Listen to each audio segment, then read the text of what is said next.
కొలంబో వేదికగా న్యూజిలాండ్తో జరిగిన మ్యాచ్లో ఇంగ్లాండ్ టీం సంచలన విజయం సాధించింది. వాళ్ళైతే ఓడిపోయే మ్యాచ్ను మైండ్ బ్లోయింగ్ వేలో కంబ్యాక్ ఇచ్చి గెలిచారు.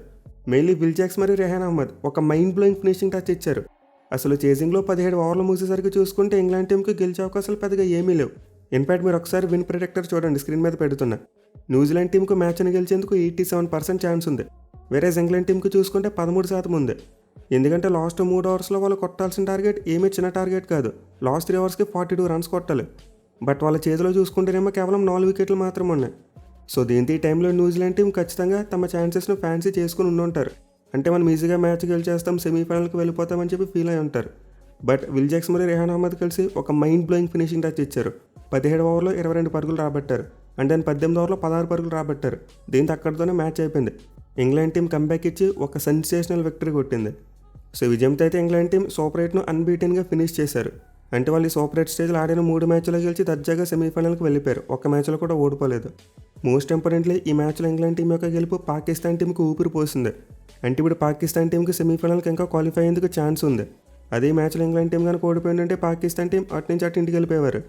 సో ఈరోజు పాకిస్తాన్ టీం శ్రీలంక టీంతో మ్యాచ్ ఆడబోతుంది. అండ్ వాళ్ళు కనుక ఈ మ్యాచ్లో ఒక భారీ విక్టరీ సాధించి న్యూజిలాండ్ టీం యొక్క నెట్ 100ను ఓవర్టేక్ చేస్తే సెమీఫైనల్కి వెళ్తారు. బట్ వాళ్ళకి ఈక్వేషన్ చూసుకుంటే అంత ఈజీగా ఏమీ లేదు.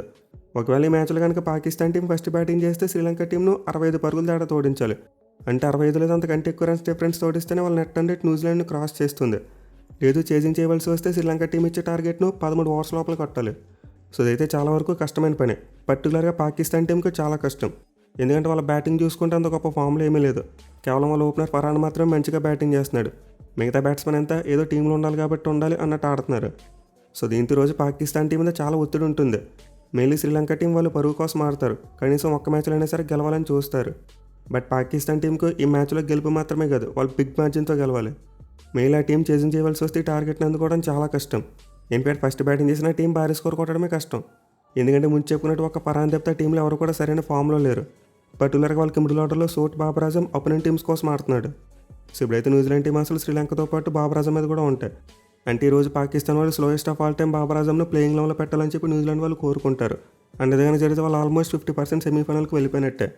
సో చూద్దాం ఈరోజు పాకిస్తాన్ ఏమైనా మిరాకిల్ చేస్తుందా లేకపోతే న్యూజిలాండ్ సెమీఫైనల్కి వెళ్తారా అనేది. ఇక ఇంగ్లాండ్ టీం న్యూజిలాండ్ టీంని డిఫీట్ చేయడం ద్వారా వాళ్ళకైతే గ్రూప్ 2లో టాప్ ప్లేస్ ఫిక్స్ అయిపోయింది. అంటే వాళ్ళు మోస్ట్ లైక్లీ సెమీఫైనల్ 2 ఆడతారు. అది కూడా ముంబై వేదికగా జరగబోతుంది. అండ్ ఈ మ్యాచ్లో వాళ్ళకి అపోనెంట్గా ఇండియాలో అయితే వెస్టిండీస్, ఈ రెండు జట్లు ఏదో ఒకటి వచ్చే ఛాన్స్ ఉంది. మెయిల్ ఇండియా కనుక వస్తే మనం వరుసగా 3వ ఈ సెమీఫైనల్ చూస్తాం. అంటే 2022, 2024, ఇప్పుడు 2026 వరుసగా 3వ ఇంగ్లాండ్ వర్సెస్ ఇండియా సెమీఫైనల్ చూసేందుకు చాలా ఎక్కువ అవకాశాలు కనిపిస్తున్నాయి. ఎనివే నేనంటే మ్యాచ్ విషయానికి వస్తే న్యూజిలాండ్ టీం టాస్ గెలిచి ముందుగా బ్యాటింగ్ తీసుకున్నారు. ఎందుకంటే కొలంబోలోని ఆర్పీఎస్ స్టేడియంలో చేసి చేయడం కొంతవరకు కష్టమే. సెకండ్ హాఫ్లో పిచ్ స్లోగా మారుతుంది. దీనివల్ల న్యూజిలాండ్ టీం టాస్ గెలిచి ముందుగా బ్యాటింగ్ తీసుకున్నారు. అండ్ ఆల్సో వాళ్ళకి స్టార్ట్ చూసుకున్న మంచిగానే వచ్చింది. టీమ్ సేఫర్ట్ స్టార్టింగ్లో స్ట్రగుల్ అయినప్పటికీ ఆ తర్వాత కోలుకున్నాడు. చాలా మంచిగా యాక్సలరేట్ చేశాడు. అలాగే ఫినాలిని చూసుకున్న చాలా మంచి స్ట్రైక్ రేట్తో బ్యాటింగ్ చేశాడు. సో ఇద్దరు కలిసి ఫస్ట్ వికెట్కి 64 పరుగుల పార్ట్నర్షిప్ యాడ్ చేశారు. అండ్ పవర్ ప్లేలో 54 రన్స్ కొట్టారు. దీంతో న్యూజిలాండ్ టీంకి చాలా మంచి స్టార్ట్ వచ్చినట్టు అయింది. మన తర్వాత మిడిల్ ఓవర్స్లో చూసుకుంటే మాత్రం న్యూజిలాండ్ బ్యాట్స్మెన్ స్ట్రగుల్ అయ్యారు. మెయిన్లీ రచిన్ రవీంద్ర 13 బంతుల్లో 11 పరుగులు మాత్రమే చేశాడు. సో దీంతో ఓపెనర్స్ అవుట్ అయిన తర్వాత న్యూజిలాండ్ టీం యొక్క రన్ రేట్ పడిపోయింది.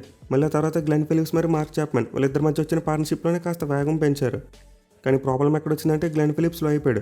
అంటే అతను స్టార్ట్ చేయడం 10 బాల్స్కు 21 రన్స్ ఎంతో కొట్టాడు. బట్ ఆ తర్వాత చూసుకుంటే మాత్రం నెక్స్ట్ పార్ట్నర్షిప్లో స్లో అయిపోయాడు. సో దీంతో న్యూజిలాండ్ టీం మిడిల్ ఓవర్స్లో వాళ్ళ మూమెంటంలో చాలా వరకు లూజ్ అయిపోయారు. మెయిన్లీ చాప్మన్ ఎప్పుడైతే అవుతాడో ఆ తర్వాత మిచెల్ చాలా స్ట్రగుల్ అయ్యాడు. 8 బంతుల్లో కేవలం 3 పరుగులు మాత్రమే చేశాడు. సో దీనివల్ల న్యూజిలాండ్ టీం డెత్ ఓవర్స్లో యాక్సలరేట్ చేయలేకపోయింది. వాళ్ళు లాస్ట్ ఓవర్స్లో చూసుకుంటే కేవలం 36 పరుగులు మాత్రమే చేశారు. అంటే రన్నే బాల్ స్కోర్ చేశారు. సో దీనివల్ల మ్యాచ్లో న్యూజిలాండ్ టీంకు అనుకున్నంత స్కోర్ రాలేదు. ఒకనొక పాయింట్ ఆఫ్ టైంలో చూసుకుంటే 180 స్కోర్ ఈజీగా దాటేస్తారేమో అనుకున్నాం. బట్ డెత్ ఓవర్స్లో టీం దారుణంగా స్ట్రగుల్ అయింది. రన్నే బాల్ మాత్రమే కొట్టగలిగారు. ఇన్ఫాక్ట్ పార్ స్కోర్ కూడా అందుకోలేకపోయారు. ఈ గ్రౌండ్లో ఫస్ట్ బ్యాటింగ్ చేసినప్పుడు విన్నింగ్ స్కోర్ చూసుకుంటే అరౌండ్ 172 ఉంది. బట్ న్యూజిలాండ్ టీం ఆ స్కోర్ కూడా అందుకోలేకపోయారు. ఇంగ్లాండ్ బౌలర్స్ అయితే మిడిల్ ఓవర్స్లో చాలా మంచి కంబ్యాక్ ఇచ్చి అద్భుతమైన బౌలింగ్ పర్ఫార్మెన్స్ ఇచ్చారు. మెయిన్లీ వాళ్ళ స్పిన్నర్స్ని మ్యాచ్లో ఎంత మెచ్చుకున్నా తక్కువే. అదిల్ రషీద్ 4 ఓవర్స్లో 28 రన్స్ మాత్రమే ఇచ్చి 2 వికెట్స్ తీసుకున్నాడు. అండ్ విల్ జాక్స్ బాల్తో కూడా అతను కొట్టేశాడు. 4 ఓవర్స్లో 23 రన్స్ మాత్రమే ఇచ్చి 2 వికెట్స్ తీసుకున్నాడు. ఇక మరో స్పిన్నర్ రెహాన్ అహ్మద్ అతను చూసుకున్న 3 ఓవర్స్లో 28 రన్స్ ఇచ్చి 2 వికెట్స్ తీసుకున్నాడు.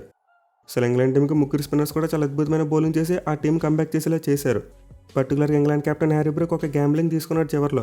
డెత్ ఓవర్స్లో పేస్ బౌలర్స్కి బౌలింగ్ ఒకటే స్పిన్నర్స్ చేత బౌలింగ్ చేయించాడు. అనేది వాళ్ళకి చాలా బాగా వర్కౌట్ అయింది. న్యూజిలాండ్ బ్యాట్స్మెన్ స్పిన్నర్స్ని ఆడలేకపోయారు సరిగ్గా. ఆ లాస్ట్ ఓవర్లో ఒక 6 and 4 వచ్చింది. సో నిజంగా డెత్ ఓవర్స్లో స్పిన్నర్స్ చేత బౌలింగ్ చేయించడం ఒక బ్రేవ్ మూవ్ అని చెప్పుకోవాలి. మేలీ విల్ జాక్స్ తన కెప్టెన్ నమ్మకాన్ని నిలబెడితే ఒక మైండ్ బ్లోయింగ్ స్పెల్ వేశాడు. పర్టికులర్గా గ్లెన్ ఫిలిప్స్కి వేసిన బాల్ చూసాం, చాలా బీభత్సంగా టర్న్ అయింది, అది కూడా ఒక రెగ్యులర్ ఆఫ్ బ్రేక్. సో విధంగా ఇంగ్లాండ్ స్పిన్నర్స్ అయితే డెత్ ఓవర్స్లో చాలా మంచి బౌలింగ్ చేశారు. ఈవెన్ అంత ముందు చూసుకున్న లియామ్ డౌసన్ కూడా మంచి బౌలింగ్ చేశాడు. అతను కూడా 4 ఓవర్స్లో 32 రన్స్ మాత్రమే ఇచ్చి ఒక వికెట్ తీసుకున్నాడు.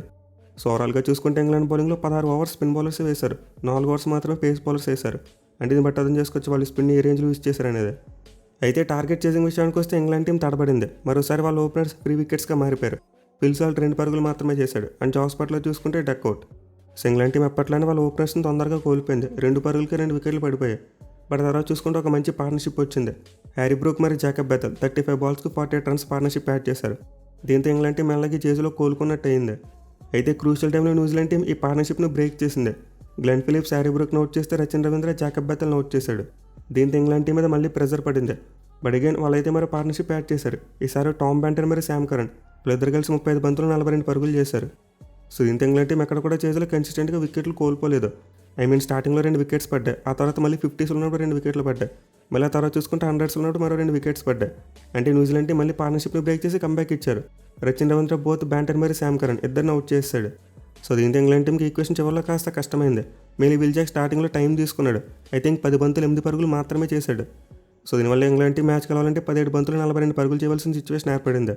అయితే ఈ టైంలో చూసుకుంటే మాత్రం న్యూజిలాండ్ టీం వాళ్ళు కూడా గ్యాంబుల్ తీసుకున్నారు. అంటే వాళ్ళు కూడా డెత్ ఓవర్స్లో స్పిన్నర్స్ చేత వేయిందామని చెప్పి ఫిక్స్ అయిపోయారు. బట్ ఇంగ్లాండ్ టీంకి కలిసి వచ్చినట్టు న్యూజిలాండ్ టీంకి అది కలిసి రాలేదు. ఇన్ఫాక్ట్ బ్యాక్ ఫైర్ అయింది.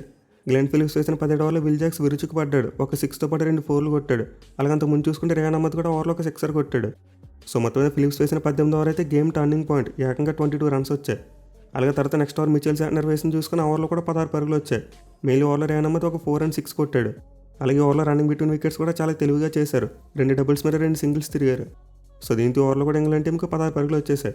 విచ్ మీన్స్ వాళ్ళకి లాస్ట్ ఓవర్లో టార్గెట్ చాలా చిన్న అయిపోయింది. 6 బంతులు 5 పరుగులు చేస్తే సరిపోద్ది. అండ్ ఈ సందర్భంలో చూసుకుంటే విల్ జాక్స్ లాస్ట్ ఓవర్ 3వ బంతికి 4 కొట్టి ఇంగ్లాండ్ టీంని గెలిపించాడు. సో నిజానికి న్యూజిలాండ్ టీం మ్యాచ్ ఓడిపోయింది 18 మరియు 19 ఓవర్స్లో. మేలీ వాళ్ళకి 18 ఓవర్ బాగా బ్యాక్ ఫైర్ అయింది. వాళ్ళకి డెత్ ఓవర్స్లో బౌలింగ్ చేసేందుకు పేస్ బౌలర్స్ దగ్గర ఇంకా ఓవర్స్ ఉన్నాయి. In fact Lockie Ferguson, Matt Henry ఇద్దరికి కూడా చెరో 2 ఓవర్స్ ఉన్నాయి. అంటే 4 ఓవర్స్ ఉన్నాయి వీళ్ళిద్దరికి కలిపి. పైగా వాళ్ళిద్దరు కొత్త బాల్తో చాలా మంచిగా బౌలింగ్ చేశారు, తలో వికెట్ తీసుకున్నారు. అలాగే వీళ్ళ ఎకానమీ చూసుకున్న బిలో 8 ఉంది. బట్ న్యూజిలాండ్ కెప్టెన్ స్పిన్నర్స్తో వేయించాలని గ్యాంబ్లింగ్ తీసుకున్నాడు. ఇన్ఫాక్ట్ ఇంగ్లాండ్ టీంని కాపీ కొట్టినట్టు కనిపిస్తుంది. అంటే ఇంగ్లాండ్ టీం కూడా డెత్ ఓవర్స్లో ఇలాంటివి చేసి సక్సెస్ చూశారు. పైగా న్యూజిలాండ్ టీం అంతకుముందు రచిన్ రవీంద్ర బౌలింగ్ వాళ్ళు కూడా మ్యానిపులేట్ అయిపోయారు. అంటే గ్లెన్ ఫిలిప్స్ ఓవర్ ముందు వరకు చూసుకుంటే Rachin Ravindra mind blowing spell వేశాడు. 4 ఓవర్స్లో కేవలం 19 పరుగులు మాత్రమే ఇచ్చి 3 వికెట్లు తీసుకున్నాడు. ఈవెన్ ఫిలిప్స్ కూడా 18 వరకు ముందు 3 ఓవర్స్లో 21 రన్స్ మాత్రమే ఇచ్చాడు. సో దీంతో న్యూజిలాండ్ కెప్టెన్ అయితే కాన్ఫిడెంట్గా రిస్క్ మూవ్ తీసుకున్నాడు. తమ మెయిన్ ఫాస్ట్ బౌలర్స్కి ఓవర్స్ ఉన్నా సరే స్పిన్నర్కి ఓవర్ ఇచ్చాడు. అది కూడా ఇద్దరు రైట్ హ్యాండ్ బ్యాట్స్మెన్ క్రీజులు ఉన్నప్పుడు ఒక రైట్ ఆర్మ్ ఆఫ్ స్పిన్నర్ని తీసుకొచ్చాడు. అండ్ ఇది బాగా బ్యాక్ ఫైర్ అయింది వాళ్ళకి. So to be frank Mitchell Santner 18 over వేసి చెక్ చేసుకోవాల్సిందే. అంటే ఇద్దరు రైట్ హ్యాండ్ బ్యాట్స్మెన్కి అతను మంచి మ్యాచ్అప్ అయ్యేవాడు. అంటే దాని 18 ఓవర్లో స్పిన్ సక్సెస్ వికెట్ పడి ఉంటే 19 ఓవర్లో గ్లెన్ ఫిలిప్స్కి ఇచ్చుకుంటే సరిపోయేది. లేదా 18 ఓవర్లో శాంట్నర్ వేసినప్పుడు రన్స్ వెళ్ళి ఉంటే లాస్ట్ 2 ఓవర్స్ స్పేస్ బౌలర్స్కి ఇచ్చేసుకుంటే సరిపోయేది. బట్ అనవసరంగా 18 ఓవర్లో ఫిలిప్స్కి బౌలింగ్ ఇచ్చి న్యూజిలాండ్ కెప్టెన్ ఒక పెద్ద గ్యాంబ్లింగ్ తీసుకున్నాడు. ఎనివే మనైతే ఇక్కడ విల్ జాక్స్ని చాలా మెచ్చుకోవాలి. నిజంగా మైండ్ బ్లోయింగ్ యాక్సలరేషన్ చేశాడు. అసలు 18 ఓవర్లో అయితే తన పవర్ హిట్టింగ్ బ్రోటల్ అని చెప్పుకోవాలి. పెద్ద బౌండరీని టార్గెట్ చేసి మరి పెద్ద షాట్స్ కొట్టాడు. సో విల్ జాక్స్ అయితే కేవలం 18 బంతులను 32 పరుగులు చేశాడు. అండ్ రేహాన్ అహ్మద్ చూసుకుని 7 బంతుల్లో 19 పరుగులు చేశాడు. మేలీ వీళ్ళిద్దరు కలిసి కేవలం 16 బంతుల్లోనే 44 పరుగుల పార్ట్నర్షిప్ యాడ్ చేసి ఇంగ్లాండ్ టీంని గెలిపించారు. సో అయితే ఇంగ్లాండ్ టీంకి మరో కాన్ఫిడెన్స్ బూస్టింగ్ విక్టరీ అని చెప్పుకోవాలి. అంటే వాళ్ళ ఓపెనర్స్ ఇంకా ఫామ్లోకి రాలేదు, బట్ స్టిల్ వాళ్ళైతే మ్యాచ్లు గెలుస్తున్నారు. మేలీ మిడిల్ ఆర్డర్ బ్యాట్స్మెన్ నుంచి పెర్ఫార్మెన్స్ చూస్తున్నాం. పర్టికులర్గా విల్ జాక్స్ ఈ వరల్డ్ కప్లో గ్రేటెస్ట్ ఆల్రౌండ్ పెర్ఫార్మెన్స్ ఇస్తున్నాడు. ఇప్పటికే 4 మ్యాచ్ల్లో player of the match award అందుకున్నాడు. సో ప్రీవియస్గా ఇలాంటి రికార్డ్ షేన్ వాట్సన్ పేరు మీద మాత్రం ఉంది. అతను ఒక్కడే గతంలో ఒక T20 వరల్డ్ కప్లో 4 సార్లు ఇలాంటి ఘనత సాధించాడు. మరి ఇప్పుడు విల్ జాక్స్ దాన్ని ఈక్వల్ చేశాడు. ఇన్ఫాక్ట్ దీన్ని క్రాస్ చేయడానికి కూడా ఇప్పుడు అతని దగ్గర అవకాశం ఉంది. నెక్స్ట్ సెమీఫైనల్ కానీ ఫైనల్ కానీ player of the match award అందుకుంటే టాప్కి వెళ్ళిపోతాడు.